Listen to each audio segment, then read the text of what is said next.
Salut tout le monde, j'espère vraiment que vous allez bien. Moi ça va super, on se retrouve pour une nouvelle vidéo qui sera assez courte où on va faire beaucoup de discussions. Je vais m'occuper un peu du terrarium et je vais tout expliquer pourquoi.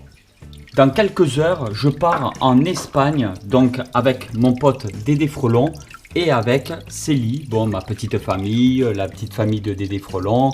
Voilà, on va partir en Espagne quelques jours pour vous, pour faire uniquement que de l'herping. Je ne vais pas là-bas pour me baigner dans une plage, je ne vais pas là-bas pour la piscine, je vais là-bas uniquement pour tourner des vidéos. Donc ça sera des vidéos herping en nature, j'espère qu'on va trouver pas mal de choses. Objectif, scolopendre, scorpion, fourmis de plusieurs espèces, donc il y aura vidéo fourmis, il y aura des vidéos vraiment de tout, je vous promets pas grand chose. Par contre à l'heure où je tourne cette vidéo, je ne suis pas encore parti en Espagne, mais à l'heure où la vidéo sortira, j'aurai déjà commencé normalement les montages des vidéos que j'ai tournées en Espagne. C'est-à-dire que dès ce week-end là, il y a normalement des vidéos qui vont sortir sur l'Espagne. Si je ne me trompe pas, il faudra que je voie tout ça. Si je ne mets pas de choses négatives en commentaire, c'est que c'est bon. À partir de demain ou après-demain, les premières vidéos en Espagne vont sortir. J'envisage de faire des vidéos vlog qui seront assez courts, assez délire peut-être. Des vidéos un peu plus détaillées et des vidéos avec des formats beaucoup plus longs. Je vais essayer de m'adapter un petit peu à tout le monde. Ça veut dire qu'il y aura des vidéos de 3 minutes comme des vidéos de 15 minutes. Je l'espère. Et j'espère que je ne vous promets pas des choses dans le vent. Active la cloche pour avoir les notifications ou passe régulièrement sur la chaîne. Cliquez sur les vidéos. Je vais te montrer. Alors là, forcément, comme je vais partir en Espagne, on blende un petit peu avec des blattes Red Runner. Ah, j'ai penché un petit peu trop. Il y en a une qui se barre chez moi. Putain. Hop. Voilà. On met des petits blattes Red Runner un peu partout. On va nourrir les Acanthosaura capra. Et ensuite, je vais vous parler aussi d'un petit sujet qui me fâche un petit peu en ce moment, avant de partir. Alors je vais en profiter dans cette vidéo pour vous parler de certains commentaires que je reçois. C'est assez rare, mais ça m'arrive de temps en temps, genre une fois par semaine, une fois tous les 15 jours de recevoir un commentaire.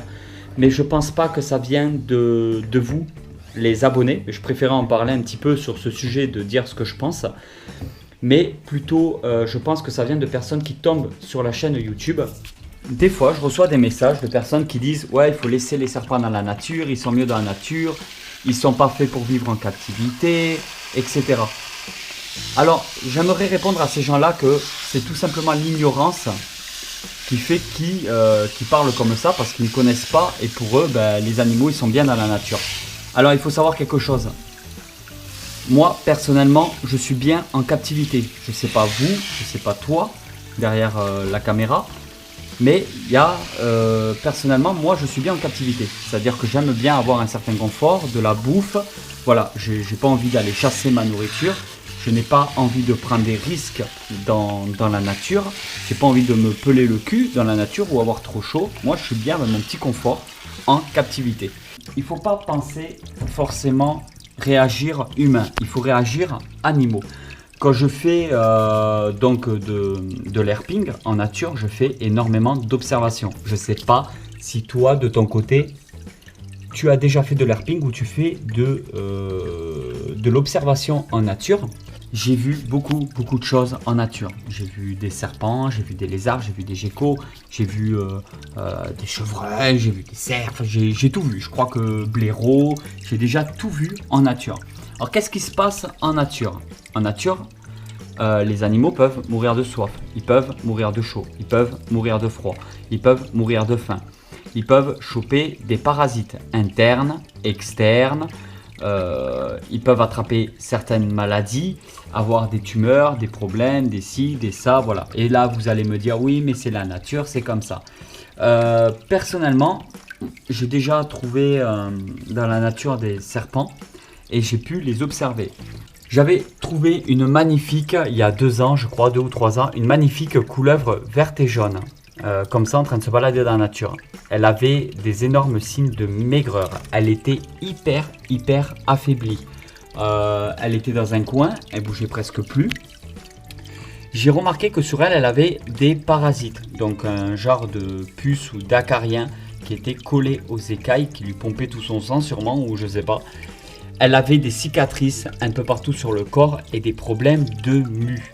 Alors ce qu'il faut savoir, alors putain, la dernière fois pareil, je suis sorti du boulot, je rentre chez moi, je garde la voiture, j'ouvre la portière de la voiture, boum, qu'est-ce que je vois en train de passer? Une magnifique couleuvre avec un énorme morceau de queue en moins, entièrement coupé.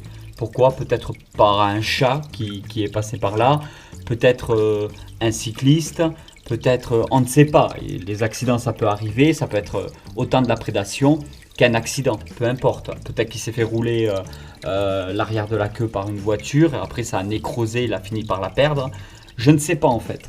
Mais ce que je vois, c'est ça. C'est que les animaux de la nature, ils sont tout le temps parasités. Il y a tout le temps des problèmes de maladies, de pattes, de membres en moins. J'avais vu une vidéo avec mon pote Tom de la chaîne Grand Tom, donc mon pote Thomas, où on avait manipulé un lézard vert qui était magnifique, vraiment super beau.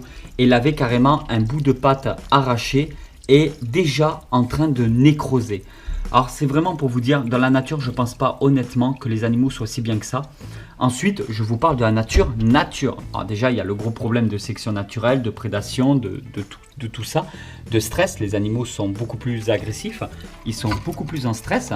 Regardez-les, franchement, lui, comment il se porte là en captivité? Il est pas bien le loulou, il est pépère, il mange, il est tranquille. Pourtant, je suis en train de filmer, c'est-à-dire qu'il n'est pas en train de stresser. Lui, tout ce qui l'importe, c'est manger. Il a les bonnes conditions d'élevage, il est bien, il est dans un environnement où il sait qu'il n'y a plus de prédation. Voilà, le seul prédateur possible, c'est moi, et il sait très bien que depuis le temps, je l'aurais déjà bouffé. Et puis personnellement, je ne sais pas trop si ça se mange, ce genre de choses. Mais c'est vraiment pour vous dire, contre les problèmes de pollution, les problèmes donc dus à la... Parce qu'alors, ce qui me fait rire aussi, c'est tout ce qu'on voit, les voitures électriques, les voitures donc qui ne consomment pas... les carburants, les problèmes d'essence, la pollution, bon, l'État nous en fout plein la gueule, tout le monde débat avec tout le monde pour savoir qu'est-ce qui est le moins cher, le moins polluant, etc. C'est peut-être vache ce que je vais vous dire, mais moi, que ce soit moi, mes potes, etc., la plupart des gens que je connais, après peut-être que je me trompe, je n'ai pas forcément discuté avec eux de ça, je vais te montrer l'autre côté. La plupart des gens que je connais, qu'est-ce qui se passe ? Qu'est-ce qu'ils regardent? Ils ne regardent pas si ça pollue ou ça pollue pas. Ils regardent leur portefeuille, qu'est-ce qui coûte le moins cher. C'est malheureux à dire, mais c'est exactement comme ça que ça se passe. Les gens regardent en priorité leur portefeuille. Moi, je suis du genre à vivre en appartement. Voilà, j'ai toujours vécu en appartement, je suis très bien comme ça. Il y a beaucoup que ce soit des appartements ou des maisons, il y a énormément d'appartements et de maisons qui sont mis en location. Des gens qui cherchent à vendre ou à louer leur bien immobilier. Moi, je suis propriétaire, donc j'ai acheté un bien qui était déjà sur place, qui existait déjà. C'est vraiment pas mon truc et je suis un peu contre, je sais que c'est des sujets qui peuvent fâcher, faire construire en fait. Parce que je trouve qu'il y a largement, enfin, du coup dans ma région, s'il faut dans ta région, c'est pas du tout comme ça. Mais moi, dans ma région, il y a largement... d'appartements, de maisons qui sont mises à la vente et en location sans qu'on ait besoin de construire quoi que ce soit et encore péter du terrain dans la nature. Là où je travaille, il n'y a que des champs tout autour. J'ai une petite fenêtre qui mène sur un champ qui est immense. En plus, c'est pas un champ avec de l'agriculture. C'est un champ où l'herbe pousse, c'est sauvage, quoi. C'est magnifique. Et tout au fond, il y a une grande forêt. Franchement, c'est super chouette. Et je sais très bien qu'ils sont déjà en train de péter une partie de ce champ, je le vois. Et ils sont en train de faire toute cette prairie qui est immense, qui fait je ne sais pas combien d'hectares, c'est impressionnant, va dans les prochaines années être entièrement détruit pour faire une zone industrielle, pour faire des magasins, des restaurants, comment ça s'appelle, pour que derrière il y ait aussi des lotissements, tout ça, et toute la ville va s'agrandir à fond. Alors ça, c'est ce que je vois ces derniers temps, et c'est ce qui me fait un peu peur en fait. C'est que et ben tout s'agrandit, tous les animaux vont toujours plus loin. Donc on m'a dit il y a quelques années en arrière et tout, quand on était sur des forums, il fallait surtout pas, on parlait de pillage dans la nature, quand on récupérait, mettons, des colonies de fourmis dans la nature, tout ça. Ouais, il faut pas le faire parce que de toute façon elles tiennent pas en captivité. Ça c'est clair et net. Les fourmis, si vous prenez un nid, une reine fourmi dans la nature, elles ne tiennent pas en captivité. Il faut vraiment prendre une gine seule et la faire fonder. Voilà. Après, tout dépend des espèces, mais la plupart du temps, c'est comme ça que ça se passe. Il faut attendre les essaimages, avoir la chance de trouver une gine seule. Sinon, on n'arrive pas à faire fonder. Mais quand on voit dans la nature, moi, je connaissais un parc en fait qui était immense il y a 5-6 ans en arrière. Il y avait des grosses colonies de formica qui faisaient des dômes et tout partout. C'était magnifique. Il y avait beaucoup de nature. Et quand on marchait, il y avait toujours 5-6 sauterelles qui sautaient un peu partout. Et maintenant, c'est devenu tout simplement des gros bâtiments énormes. Pas pour les logements, mais c'est des bâtiments, je ne sais pas à quoi ils servent, c'est des bureaux quoi. C'est pas pour les logements, mais c'est des bâtiments énormes qui se sont fait construire à ce niveau-là. On a pété combien d'insectes? On a pété combien de... Parce qu'en fait, là, quand on fait ça, quand on détruit toute une prairie comme ça, immense, qui était sauvage, qu'est-ce qui se passe? Alors, qu'est-ce qui se passe quand c'est comme ça? On fait péter donc tous les insectes qu'il y a, tous les rongeurs qui se baladaient. Donc, forcément, s'il n'y a plus d'insectes, il n'y a plus de rongeurs, il n'y a plus d'oiseaux, de choses comme ça. Derrière, s'il n'y a plus de rongeurs, il n'y a plus de rapaces aussi. Donc, tout ce qui est les buses, les éperviers, les petits rapaces qu'on aimait voir dans ma région, en fait, on en voit de moins en moins. Il faut toujours s'éloigner de plus en plus parce que forcément, il y a de moins en moins de rongeurs, il y a de moins en moins de reptiles derrière, de serpents, etc. Et on se retrouve juste avec quelques lézards des murailles qu'on retrouve partout en ville parce que eux vont se nourrir des différents petits insectes qui se baladent un peu partout, les moustiques, les moucherons, les conneries en fait qui se baladent. Mais on pète une grande diversité en fait et les animaux vont toujours plus loin. C'est-à-dire que les animaux, forcément quand la ville s'agrandit, les animaux vont toujours plus loin. Il arrive un moment, ils vont où les animaux? Et après on se balade dans un parc et on voit un chevreuil à moitié mort dans une rivière. Voilà. C'est comme ça que ça se passe. Alors, que ce soit chasseur, braconnage, accident, maladie, etc. Je veux bien que les animaux soient bien dans la nature, si on prend en considération qu'il est bien, qu'il n'y a pas vraiment de prédation ni rien. Même si de toute façon l'animal dans la nature, il se lève le matin, il est quasi sûr qu'il va crever avant le soir. Voilà, donc il faut vraiment qu'il fasse très attention, qu'il ait son petit repère à lui, etc. etc. C'est vraiment très compliqué dans la nature pour les animaux. Et derrière ça, il y a tout le problème de l'être humain qui se rajoute à ça. C'est-à-dire la pollution, le bruit, la luminosité. C'est-à-dire le soir, on allume des lampadaires, on allume des lotissements, on allume les voitures, les phares des voitures, etc. Et c'est vrai que tout ça pose un sérieux problème. On est en train de détruire totalement la nature. Je ne vous apprends rien, tout le monde est au courant. Tout le monde le sait, sauf qu'on vous parle tout le temps de pollution, de carburant, d'écologie, de plastique, de choses comme ça.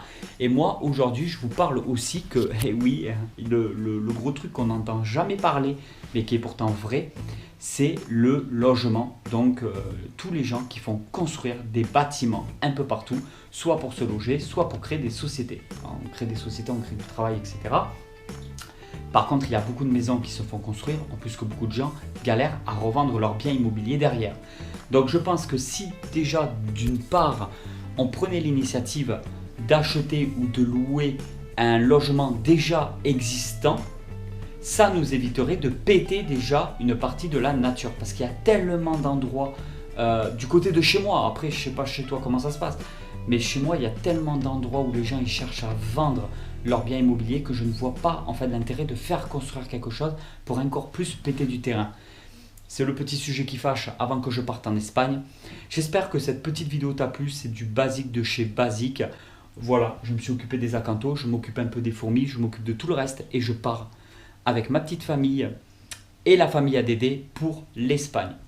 Alors je te dis à demain ou après-demain pour une nouvelle aventure, peut-être en Espagne. Allez tout le monde, ciao ciao!